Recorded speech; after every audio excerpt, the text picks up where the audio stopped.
I just want to confirm one more time that it's not a hard pull on my credit. Not at all. I assure you, Mr. Morgan, it will not be.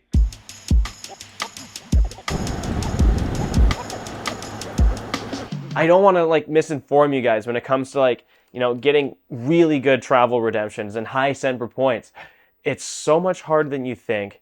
And I just went through it, so I'm going to share my experience.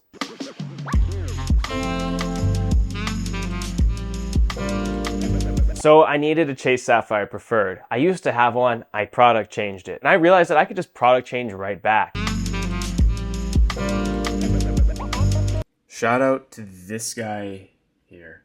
I don't want to put my spend on a Chase Sapphire Preferred bonus if it sucks. Honestly, I got a way better card in mind, and it's going to save me a 524 slot as well. And I saw the Chase Ink Preferred had that bonus going on where you only need to spend $8,000 instead of the 15.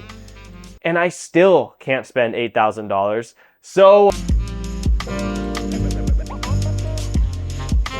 Yes, I want to product change that to a Sapphire Preferred. Okay, let me quickly get that checked for you. All right. don't you guys think the Chase Freedom Flex just sucks? Like, that card just sucks, bro. Like, honestly, who wants to use rotating categories? I'm not trying to remember all that. I mean, if you want to be really, like, mega Fortnite gamer about this, then sure. But honestly, I was ready to product change that card into something better. The current credit line does not meet the 5,000 minimum required for the product you have chosen. I only had $3,700 of credit limit, and I need $5,000. I know Chase issues hard inquiries for upgrading your credit limit, so that was not really an option. My Chase Freedom Unlimited had a $10,700 limit, since that was my OG Chase Sapphire card. But I want to keep that card, guys. I don't want to get rid of that card. It's a great 1.5x back card. I kind of ran out of ideas, and I thought I was just gonna have to like maybe transfer some credit limit over, but she had a different idea. What I can do is, do you want me to process a request for a credit line increase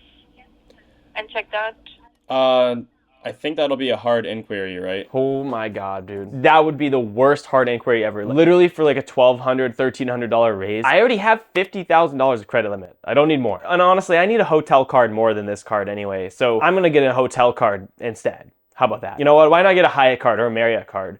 Or I'm not getting IHG. Come on now, let's be real. Hello? Hi.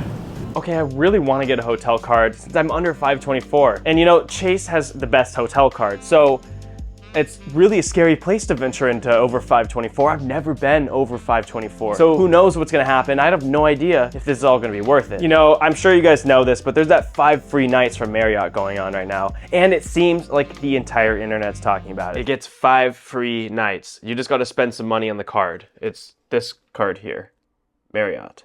5 free nights. So that 5 free night is 50,000 points, equivalent to 5 free nights. The only thing is that you have to use them within 1 year. I don't know if everyone knows that, but you gotta be going on a trip right now, pretty much, or within a year. That's kind of a lot to commit to. Okay, so I know Marriott's got a terrible point value. It's 0.7 cents per point. 250,000 points is a lot. For example, the World of Hyatt bonus is like 30,000 points plus a little extra 2x back points, maybe like 10,000. So you get like 40,000 points back on the World of Hyatt card and 250,000 points back for the first year sign up bonus. I'm telling you guys, Marriott, it's got something special here. It's about $1,700 of value compared to like $800 of value on the World of Hyatt. And there's even more properties around the world with Marriott compared to Hyatt. I know Hyatt has the best point value. It looks good. Like I literally have my blue Hyatt light right here because I'm celebrating Hyatt. I think I might convert over though because Marriott, it is 0.7 cents per point. I know Hyatt's like 2 cents per point, but that's a lot of points. And, you know, I think it could be interesting to try out some of these locations, especially because some of the Hyatt properties that I've looked at are not really in the middle of the city. This is about practicality, guys. It's not always about the analytics and the numbers. And, you know, I want to go World of Hyatt, but I'm a little hesitant to, so I might have to switch this to Orange. Orange is for Marriott, I think. I mean, that's what I think of when I think of Marriott. So, my credit strategy needs a hotel card. I want to work on some loyalty stuff here. I'm trying to get some free breakfast and some free waters and stuff like that, you know? But I'm really afraid of taking all these hard inquiries. I just want to confirm one more time that it's not a hard pull on my credit. Not at all. I assure you, Mr. Morgan, it will not.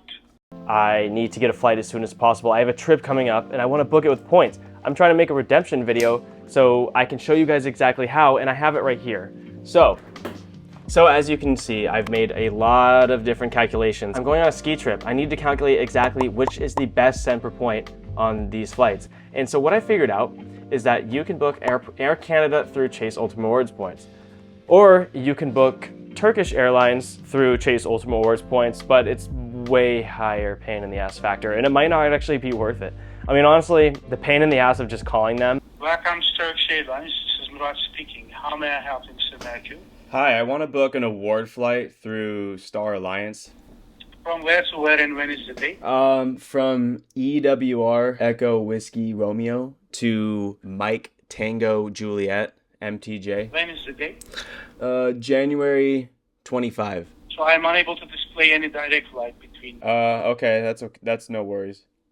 Understood. Is there anything else? No, that's it. So what I did was I went to United, and then I went and searched for the flight and the dates, and there was, I saw these Saver. Make sure you're not logged in because you don't want to get the wrong coded United flight. As you can see, there's like a parentheses X and all that. That's the Saver Award. You got to find the Saver Award. And that's how you're able to book flights with Star Alliance. So it's a little complicated, guys. I know, trust me.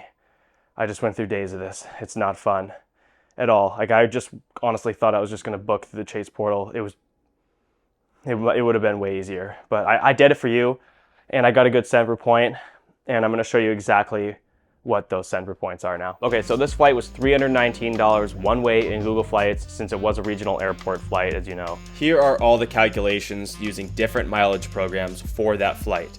At the bottom, you can see the cent per point value, and at the top, you can see how many miles from that program were used to book the flight. You can book United Saver Awards domestic flights, guys, with Turkish Airlines. You can transfer points from Amex, Capital One, or Chase to Turkish Airlines and then book for 7,500 miles. This would theoretically be a 3.8 cent per point redemption for a US domestic flight. I'm not even freaking kidding, dude. And I really wanted to get that 3.8 cent per point redemption. I don't know what they're seeing on their end, but I gave up. I only had a day, and I needed to book the flight as soon as I could. I still needed the Chase Sapphire Preferred to book the flight. Luckily, I got my credit increased to 5,400, no hard inquiry, and the product change went smoothly. The system shows the credit line increase of $5,400. Now for the product change. I guess we're rocking and rolling. So I guess what's next, guys? Should I go ahead and use the Chase Sapphire Preferred and book something really cool with Air Canada? Because I already found that flight.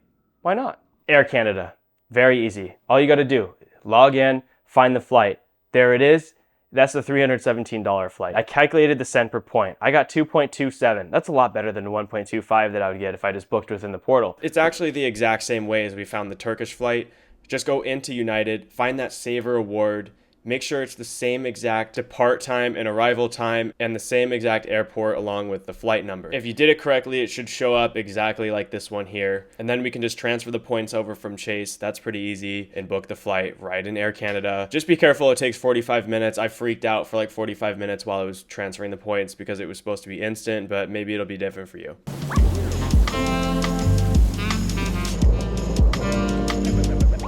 Unfortunately, you're going to need the Chase Sapphire Preferred or one of those cards to access the transfer partners. But fortunately enough, I was approved, guys. I have a new credit limit of 5,400 bucks, and that means that I was able to complete the product change. So I have the Chase Sapphire Preferred. Again, it's been 4 years, and I transferred the points, I booked the flight, and I'm going on a free vacation. Almost free. I know you guys freak out when there's like a couple dollars of fees. Whatever. I'm not trying to be a hater.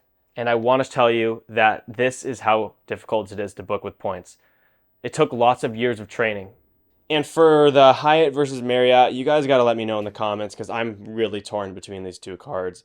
Like, one of them has 250,000 points with the free nights, and the other one only has like literally 40,000 points that I'll probably earn. One is a terrible point value, one is a really good point value. Not sure what to do here. I kind of want to be like everyone else, just get the Marriott card because then I can, do the Ritz-Carlton strategy because, I'm trying to just be like everyone else on YouTube. Got the Ritz-Carlton FOMO, I'm not going to lie. So I feel like that'd be a good card to review in a year if I'm still doing this. Who knows? YouTube's a crazy place. I have no idea what I'm doing. And if you have no idea what you're doing, you might as well help me get to 1,000 So hit that subscribe button and leave a comment if you want. Tell me what card to get. Okay, that's it. Have a good day. Bye.